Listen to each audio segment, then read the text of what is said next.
ತಂತ್ರಶಾಸ್ತ್ರದಲ್ಲಿ ಅಥವಾ ತಾಯ್ತವನ್ನೆಲ್ಲ ಮಾಡುವಾಗ ಅದರಲ್ಲಿ ನಾವು ಗೋರೋಜನವನ್ನು ಬಳಸುತ್ತೇವೆ. ಗೋರೋಜನ ಎಂಬುದು ಬರುವುದೆಲ್ಲಿಂದ ಅಂತಂದರೆ ಎತ್ತಿನ ಪಿತ್ತಕೋಶ ಅಂತ ಹೇಳ್ತೇವೆ.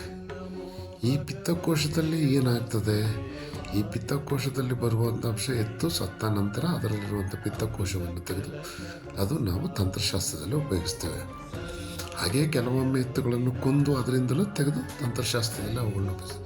ಈ ಪಿತ್ತಕೋಶ ಏನಾಗುತ್ತೆ, ಎತ್ತಿನ ಪಿತ್ತಕೋಶ ಹೇಗಿರುತ್ತೆ ಅಂದರೆ ಸಣ್ಣ ಗೋಲಿ ಥರ ಸಣ್ಣ ಉಂಡೆ, ಅತಿ ಸಣ್ಣದಾಗಿರ್ತವೆ ನೋಡಿ, ಚಿತ್ರದಲ್ಲಿ ತೋರಿಸ್ದಂಗಿರ್ತದೆ. ಈ ಪಿತ್ತಕೋಶದಲ್ಲಿ ಇರುವಂಥ ಅಂಶ ಏನು ಅಂತ ಹೇಳಿದ್ರೆ ಇದರಲ್ಲಿ ಕಹಿ ಗುಣ. ಅದನ್ನು ತಿಂದರೆ ನಾವು ಸ್ವಲ್ಪ ತಿಂದರೆ ಅದು ಕಹಿ ಗುಣ ಆಗಿರ್ತದೆ.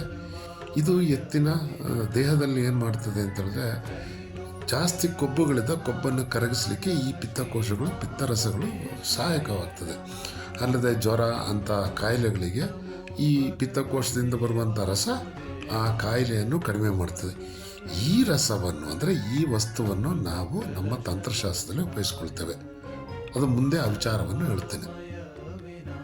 ಅದೇ ಥರ ಜಿಂಕೆಯಲ್ಲಿ ಸಿಕ್ಕುವ ಕಸ್ತೂರಿ ನೋಡಿ, ಇದೇ ಚಿತ್ರದಲ್ಲಿ ಜಿಂಕೆಯ ದೇಹದ ಒಳಗಡೆ ಸಿಕ್ಕುವಂಥ ಈ ಕಸ್ತೂರಿಯನ್ನು ನಾವು ತಂತ್ರಶಾಸ್ತ್ರದಲ್ಲಿ ಉಪಯೋಗಿಸ್ತೇವೆ. ತಾಯ್ತಗಳನ್ನು ಯಂತ್ರಗಳನ್ನು ಮಾಡುವಾಗ ಇದನ್ನು ಉಪಯೋಗಿಸ್ಕೊಳ್ತೇವೆ.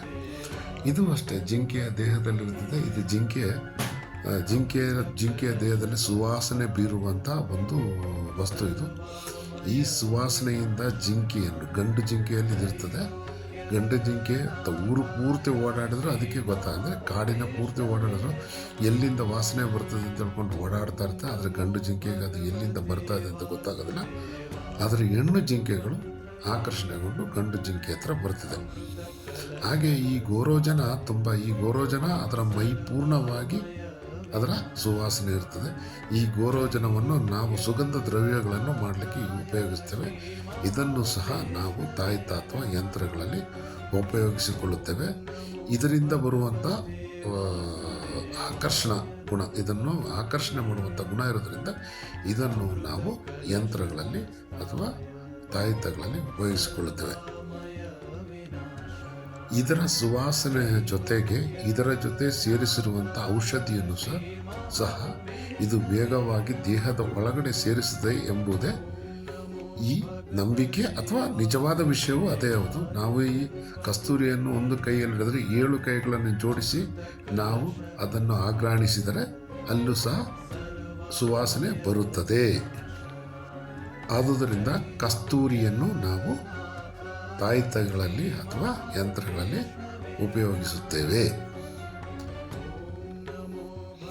ತಾಮ್ರವನ್ನು ನಾವು ಅನಾದಿ ಕಾಲದಿಂದಲೂ ವೇದಗಳ ಕಾಲದಿಂದ ತಾಮ್ರವನ್ನು ನಾವು ಉಪಯೋಗಿಸಿಕೊಂಡೇ ಬರುತ್ತೇವೆ. ಯಾಕೆ ತಾಮ್ರ ಬಿಟ್ಟು ಕಬ್ಬಿಣ ಅಥವಾ ಬೇರೆ ಯಾವುದೇ ಲೋಹವನ್ನು ನಾವು ಉಪಯೋಗಿಸದೆ ದೇವರ ಕಾರ್ಯಗಳಿಗೆ ಅಥವಾ ನಮ್ಮ ಒಳ್ಳೆಯ ಕೆಲಸಗಳಿಗೆ ಯಾಕೆ ತಾಮ್ರವನ್ನೇ ಉಪಯೋಗಿಸ್ತಾರೆ ಅಂತ ಹೇಳಿದರೆ, ಈಗ ನಮ್ಮ ಮನೆಯಲ್ಲೇ ವಿದ್ಯುತ್ ಶಕ್ತಿಗೆ ತಾಮ್ರವನ್ನೇ ಉಪಯೋಗಿಸಬೇಕು. ಯಾಕೆಂದರೆ ಅದು ಬಿಟ್ಟರೆ ಬೇರೆ ಯಾವುದನ್ನು ಉಪಯೋಗಿಸಿದ್ರೆ ವಿದ್ಯುತ್ ಶಕ್ತಿ ಅಥವಾ ಅದರಲ್ಲಿ ಶಕ್ತಿಯನ್ನು ಅತಿ ವೇಗವಾಗಿ ಸಾಗಿಸುವುದರಲ್ಲಿ ತಾಮ್ರವು ಮೊದಲನೇ ಸ್ಥಾನವನ್ನು ಪಡೆದಿರುತ್ತದೆ.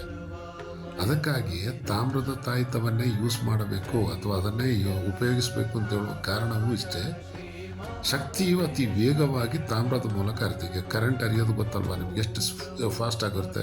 ವಿದ್ಯುತ್ ಬೇರೆ ಕಬ್ಬಿಣದಲ್ಲೋ ಅಥವಾ ಬೇರೆ ಲೋಹಗಳು ಹರಿಯೋದಕ್ಕಿಂತ ಅತಿ ವೇಗವಾಗಿ ತಾಮ್ರದಲ್ಲೇ ಇರುತ್ತೆ. ಅದೇ ಥರ ಈ ತಾಮ್ರದ ಒಳಗಡೆ ನಾವು ಸೇರಿಸಿದಂಥ ವಸ್ತುಗಳು ಅಥವಾ ಗೋರೋಜನ, ಕಸ್ತೂರಿ, ಮರದ ಪುಡಿಗಳು ಅಥವಾ ಗಿಡಮೂಲಿಕೆಗಳು ಇವುಗಳನ್ನು ಈ ತಾಮ್ರವು ಅತಿ ವೇಗವಾಗಿ ಶಕ್ತಿಯಾಗಿ ಅಂದರೆ ಅದು ಮಿತ್ರವರ್ಣ ಶಕ್ತಿಯಾಗಿ ಕನ್ವರ್ಷನ್ ಆಗಿ ಅದು ಅತಿ ವೇಗವಾಗಿ ದೇಹದೊಳಗಡೆ ಸೇರಲು ಸಹಾಯ ಮಾಡುತ್ತೆ. ಅದರಿಂದ ತಾಮ್ರದ ತಾಯ್ತವನ್ನೇ ಉಪಯೋಗಿಸ್ತಾರೆ.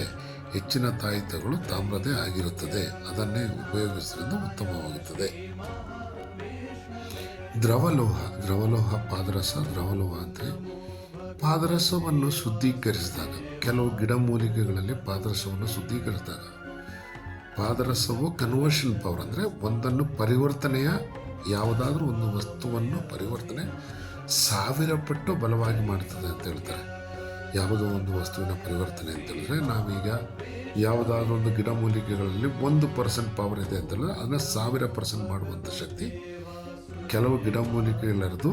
ಆ ಗಿಡಮೂಲಿಕೆಗಳ ಜೊತೆ ಸೇರಿಸಿದಾಗ 1000 ಪಟ್ಟು ಅದನ್ನು ಪರಿವರ್ತನೆ ಮಾಡುವಂಥ ತಾಕತ್ತು. ಈಗ ಒಂದು ವಸ್ತು 10ರಷ್ಟಿದ್ರೆ 100ರಷ್ಟು ಶಕ್ತಿಯುತವಾಗಿ ಮಾಡುವಂಥ ತಾಕತ್ತು ನಮ್ಮ ಪಾದರಸಕ್ಕಿದೆ ಅಂತ ಹೇಳ್ತಾರೆ.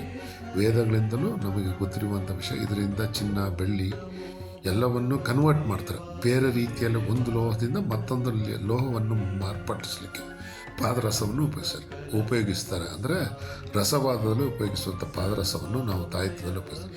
ತಾಯಿತದಲ್ಲಿ ಉಪಯೋಗಿಸಿ ಇರುವಂಥ ಪ್ರಯೋಜನ ಏನು ಅಂತಂದರೆ, ತಾಮ್ರದ ಜೊತೆಯಲ್ಲಿ ಅಥವಾ ಅಲ್ಲಿ ಹಾಕಿದಂಥ ಯಾವುದೋ ಗಿಡಮೂಲಿಕೆಗಳು, ಯಾವುದೋ ಉತ್ತರಾಣಿ ಇರ್ಬೋದು, ಅಥವಾ ಸಹದೇವಿ ಇರ್ಬೋದು, ಅಥವಾ ಲಕ್ಷ್ಮಣ ಫಲನೆ ಇರ್ಬೋದು, ಯಾವುದೇ ಗಿಡಗಳ ಜೊತೆಯಲ್ಲಿ ಈ ಪಾದರಸವು ಮಿಶ್ರಣವಾದಾಗ, ಅಂದರೆ ಶುದ್ಧ ಮಾಡಿದ ಪಾದರಸವು ಮಿಶ್ರಣವಾದಾಗ ಆ ಮಿಶ್ರಣವು 1000 ಪಟ್ಟು ಬಲವಾಗಿರ್ತದೆ ಅಂತ ಹೇಳ್ತಾರೆ. ಆ ಥರ ನಾವು ತಾಯಿತದೊಳಗಡೆ ಈ ಪಾದರಸವನ್ನು ಹಾಕಿದಾಗ ಆ ಪಾದರಸವು ಆ ಥರದ ಗುಣಗಳನ್ನು ಪಡೆದುಕೊಳ್ಳುತ್ತದೆ ಅಂತ ಹೇಳಲಾಗುವುದಲ್ಲ, ಅದೇ ಥರನೇ ಅದರಿಂದ ಆಗುವಂಥ ಗುಣವು ಅದೇ ಥರನೇ. ಪಾದರಸ ಇನ್ನೂ ಸ್ವಲ್ಪ ನಾವು ಶುದ್ಧ ಮಾಡಿದಾಗ ಸ್ವಲ್ಪ ಗಟ್ಟಿ ಬರ್ತದೆ ಅಂದರೆ ದ್ರವಲೋಹವು ಇನ್ನೂ ಸ್ವಲ್ಪ ಗಟ್ಟಿಯಾಗಿ ಅದು ಕಾಪರ್ ಅಂದರೆ ತಾಮ್ರದ ಜೊತೆಯಲ್ಲಿ ಅದು ಹಿಡ್ಕೊಳ್ತದೆ. ಗಿಡಮೂಲಿಕೆಗಳ ಜೊತೆ ಮಿಕ್ಸ್ ಆಗ್ತವೆ. ಗೋರೋಜನ, ಕಸ್ತೂರಿ ಎಲ್ಲ ಮಿಕ್ಸ್ ಆದ ಕೂಡಲೇ ಈ ಪಾದರಸ ಅತ್ಯಂತ ಬಲಶಾಲಿಯಾಗಿ ಕೆಲಸ ಮಾಡಲಿಕ್ಕೆ ಶುರುವಾಗುತ್ತೆ. ತಾಯಿತದೊಳಗಡೆ ಪಾದರಸ ಅತ್ಯಂತ ಬಲಶಾಲಿಯಾಗಿ ಕೆಲಸ ಮಾಡಲಿಕ್ಕಾಗುತ್ತೆ. ಅದಲ್ಲದೆ ಈ ಗಿಡಮೂಲಿಕೆಗಳು ಅಂತ ಹೇಳ್ತೀವಲ್ಲ ನಾವು, ಗಿಡಮೂಲಿಕೆಗಳು ಏನಾಗ್ತವೆ ಅಂತ ಹೇಳಿದ್ರೆ, ಈ ಗಿಡಮೂಲಿಕೆಗಳ ಒಳಗಡೆ ಇರುವಾಗ ಶಬ್ದಗಳನ್ನು ಎಳೆದುಕೊಳ್ತದೆ. ಈಗ ನಾವು ರೂಮ್ನಲ್ಲಿ ಅತ್ಯಂತ ಹೆಚ್ಚಿನ ಶಬ್ದ ಬರೋದಿಗೆ ಮರಗಳನ್ನು, ಟೀಪಾಯಿಯನ್ನು, ಅವುಗಳನ್ನು ಎಲ್ಲ ಹಾಕಿಕೊಂಡು ನಾವೇನು ಮಾಡ್ತೀವಿ, ಆ ಶಬ್ದವನ್ನು ಕಡಿಮೆ ಮಾಡಲಿಕ್ಕೆ ನೋಡ್ತೀವಿ. ಅದೇ ಥರ ಎಕೋ ಶಬ್ದಗಳನ್ನು ಕಡಿಮೆ ಮಾಡಲಿಕ್ಕೆ, ಪ್ರತಿಧ್ವನಿಯನ್ನು ಕಡಿಮೆ ಮಾಡಲಿಕ್ಕೆ ನೋಡ್ತೀವಿ. ಅದೇ ಥರ ಈ ಶಬ್ದವನ್ನು ಹೀರಿಕೊಳ್ಳುವುದರಿಂದ ನಾವು ಈ ಗಿಡಮೂಲಿಕೆಗಳಿಗೆ ಮೇಲುಗಡೆ ನಾವು ಹೇಳುವಂಥ ಮಂತ್ರ ಶಬ್ದಗಳು, ಮಾಂತ್ರಿಕ ಶಬ್ದಗಳು, ಓಂ, ಕ್ರೀಂ, ಲೀಂ, ಶೀಂ ಇಂಥ ಶಬ್ದಗಳು ಅವುಗಳು ಆ ಗಿಡಮೂಲಿಕೆಗಳು ಹೀರಿಕೊಂಡು ತಾಯಿತದಲ್ಲಿ ತುಂಬಿಸಿಕೊಳ್ತವೆ ಅಂತ ಹೇಳುವುದಲ್ಲ, ಅವು ಮಾಡ್ತವೆ. ಆ ಥರನೇ ಆಗೋದು. ಅದು ತಾಯಿತದ ಒಳಗಡೆ ಇರುವಂಥ ಆ ಗಿಡಮೂಲಿಕೆಗಳ ಒಳಗಡೆ ಆ ಶಬ್ದಗಳು ಸೇರಿಕೊಳ್ಳುತ್ತವೆ. ಆ ಶಬ್ದಗಳು ಮುಂದೆ ಯಾವ ಕೆಲಸ ಮಾಡ್ತದೆ ಅಂತ ಮುಂದಿನ ವಿಡಿಯೋದಲ್ಲಿ ನಾನು ತಿಳಿಸೋನಾಗಿರ್ತೇನೆ. ನಮಸ್ಕಾರ.